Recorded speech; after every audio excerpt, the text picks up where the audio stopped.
Selamat pagi, Sobat STTII Yogyakarta. Kita bertemu kembali di dalam renungan pagi saat ini. Maka sebelum kita merenungkan firman Tuhan, baiklah kita berdoa lebih dulu menghadap di hadirat Tuhan. Bapa di surga, kami mengucap syukur kalau pagi hari ini kami boleh bertemu walaupun melalui online. Ampuni segala dosa kesalahan kami, sehingga kami diizinkan merenungkan dan mempraktikkan firman Tuhan di dalam kehidupan kami. Engkau memberkati semua perangkat yang kami pakai. Kami menyerahkan segala doa ini penuh ucapan syukur hanya di dalam nama Tuhan Yesus. Amin. Firman Tuhan yang akan kita renungkan pada pagi hari ini itu diambil dari Surat Wahyu pasal 3 ayat 14 sampai 21. Oleh karena waktunya terbatas, kita membaca ayat 14 sampai 16 yang berbunyi demikian.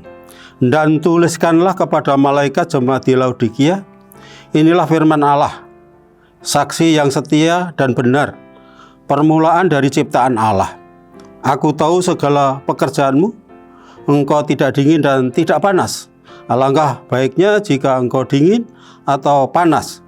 Jadi karena engkau suam-suam kuku dan tidak dingin atau panas, aku akan memuntahkan engkau dari mulutku. Demikian firman Tuhan. Yang berbahagia adalah yang membaca, mendengarkan, kemudian dipercaya, dimasukkan di dalam hati dan dipraktikkan di dalam kehidupan setiap hari. Saudara sekalian, jemaat Laodikia merupakan salah satu dari 7 jemaat yang mendapat surat peringatan melalui Rasul Yohanes di masa tuanya ketika Rasul Yohanes itu dibuang di Pulau Patmos. Peringatan yang ditulis pada masa itu berlaku sampai zaman sekarang, sampai kedatangan Tuhan ya Yesus yang kedua kali. Dalam ayat 1 dikatakan, dan tuliskanlah kepada malaikat jemaat di Laodikia, inilah firman Amin, saksi yang setia dan benar, permulaan dari ciptaan Allah. Dalam ayat ini Yesus diberi gelar 3. Yang pertama sebagai Amin, maksudnya sabdanya selalu ditepati dan digenapi. Kemudian yang kedua, saksi yang setia, artinya melakukan kesaksian dengan setia sampai mati di kayu salib karena melaksanakan perintah Bapa. Sedangkan gelar yang ketiga, dia yang benar. Dalam melaksanakan perintah Bapa dilakukan dengan benar. Hal ini bisa kita membaca dalam kesaksian di dalam Injil yang tertulis. Misalkan saja ketika Yesus menghadapi pengadilan, Pilatus berkata, kejahatan apa sebenarnya yang telah dilakukan orang ini? Tidak ada suatu kesalahan pun yang kudapati padanya yang setimpal dengan hukuman mati. Demikian Lukas 23 ayat 22. Ini ketiga gelar yang diberikan Yesus dalam ayat 14, kemudian ayat dilanjutkan. Ada pernyataan bahwa Yesus yang diberi gelar itu permulaan sebagai ciptaan. Bahwa Yesus yang digelari Amin, saksi yang setia dan benar, adalah permulaan dari segala ciptaan. Kalau dikatakan demikian, apakah berarti Yesus adalah ciptaan? Tentu jawabnya bukan. Karena kitab suci menyatakan dalam Yohanes 1 ayat 1, pada mulanya adalah firman. Firman itu bersama-sama dengan Allah dan firman itu adalah Allah. Jadi Yesus adalah Allah. Kemudian di dalam Yohanes pasal 1 ayat 3 dikatakan segala sesuatu dijadikan oleh Dia, dan tanpa Dia tidak ada sesuatu yang telah jadi dari segala yang telah dijadikan. Jadi Yesus sang pencipta. Di dalam Yohanes 14 ayat 1 dikatakan, janganlah gelisah hatimu, percayalah kepada Allah, percayalah juga kepadaku. Di dalam ayat ini Yesus sejajar dengan Allah. Kemudian Paulus berkata di dalam 1 Korintus pasal 1 ayat 2 kepada jemaat Allah di Korintus, yaitu mereka yang dikuduskan dalam Kristus Yesus, yang dipanggil menjadi orang kudus. dengan semua orang di segala tempat yang berseru nama Tuhan Yesus Kristus, yaitu Tuhan mereka dan Tuhan kita. Yesus adalah Tuhan. Ibrani 1 ayat 3, Ia adalah cahaya kemuliaan Allah dan gambar wujud Allah, dan menopang segala yang ada dengan firman-Nya yang penuh kekuasaan. Dan setelah Ia selesai mengadakan penyucian dosa, Ia duduk sebelah kanan yang maha besar di tempat yang maha tinggi. Jadi Yesus itu wujud Allah, memiliki kekuasaan yang tertinggi. Jadi tidak mungkin Yesus adalah permulaan ciptaan Allah, karena Dia adalah Allah. Alkitab terjemahan bahasa sehari-hari dan terjemahan firman Allah yang hidup, permulaan dari segala ciptaan, diterjemahkan sumber segala ciptaan. Saya ambil dari terjemahan firman Allah yang hidup. Tuliskanlah surat ini kepada pemimpin jemaat di Laodikia. Pesan ini Dia yang teguh, saksi yang setia dan benar dari semua perkara yang ada sekarang, dahulu, dan yang akan datang, sumber segala ciptaan.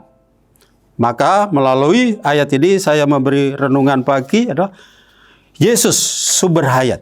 Apa maksudnya? Yesus sumber hayat karena Yesus sebagai sumber hayat.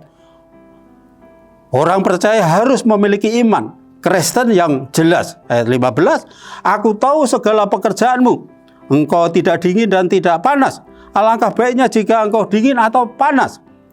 Jemaat Laodikia memiliki iman yang tidak jelas, disebabkan hidup di lingkungan masyarakat yang maju di tengah kehidupan yang melimpah di kota perdagangan dan perbankan yang kuat.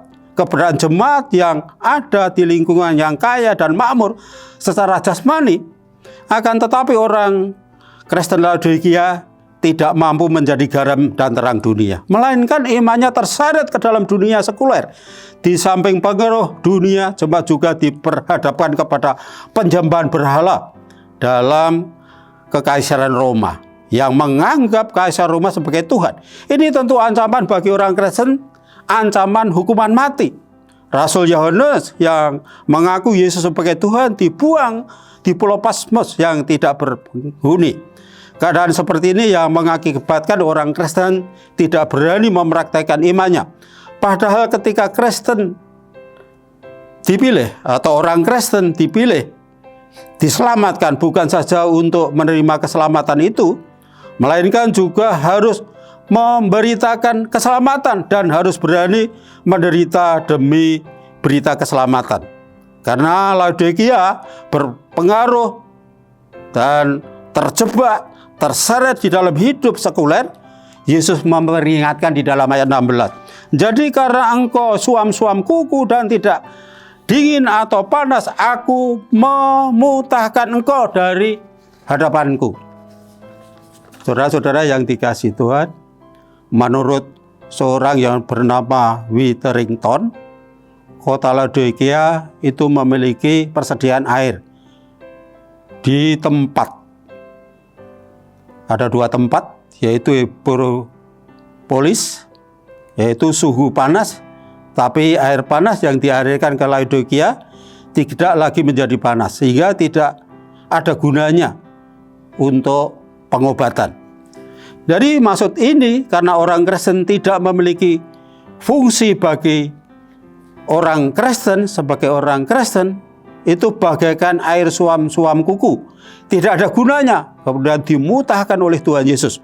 Tuhan tidak mau memakai kita ya untuk dijadikan alatnya karena kita berani melawan Dia. Kita tidak berani menunjukkan iman Kristen di tengah-tengah dunia yang gelap ini.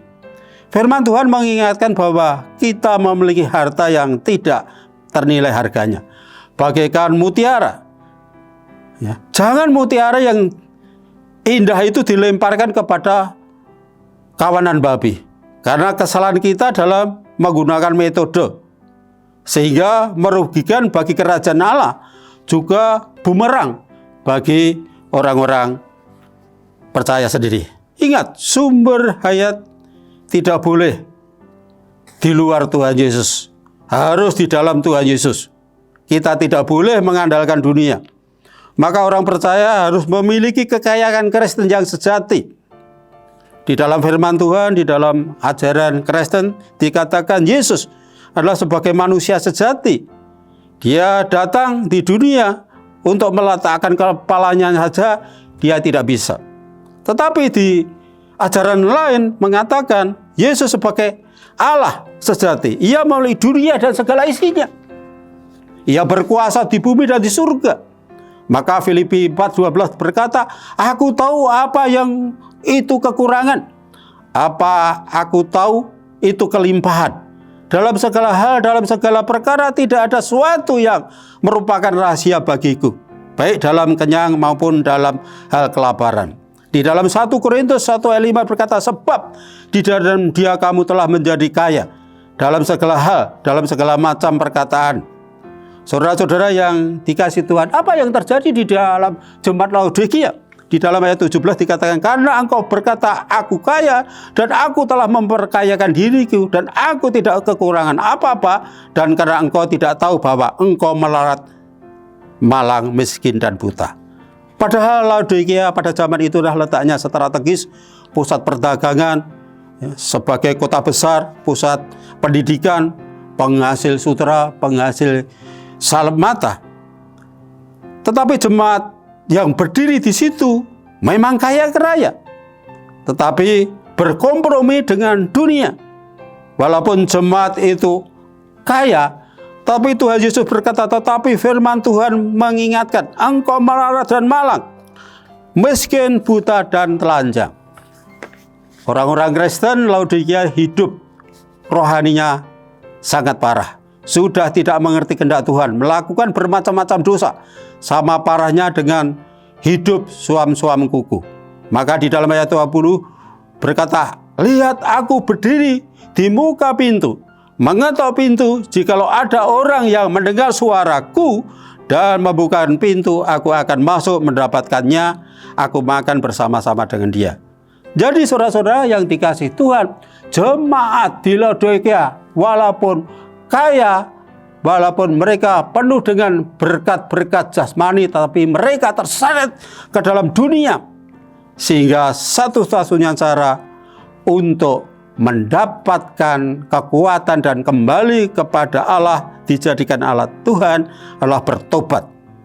Artinya di dalam ayat tadi harus berani sangkal diri, berani bayar harganya. Karena Yesus adalah sumber hayat. Orang Kristen harus memiliki iman yang jelas, memiliki kekayaan Kristen yang sejati. Maka aku menasihatkan engkau, supaya engkau membeli daripadaku emas yang telah dimurnikan dalam api, agar engkau menjadi kaya, dan juga pakaian putih, supaya engkau memakainya. Agar dengan demikian engkau tidak kelihatan ketelanjanganmu, dan memalukan lagi, minyak untuk meluas matamu supaya engkau dapat melihat.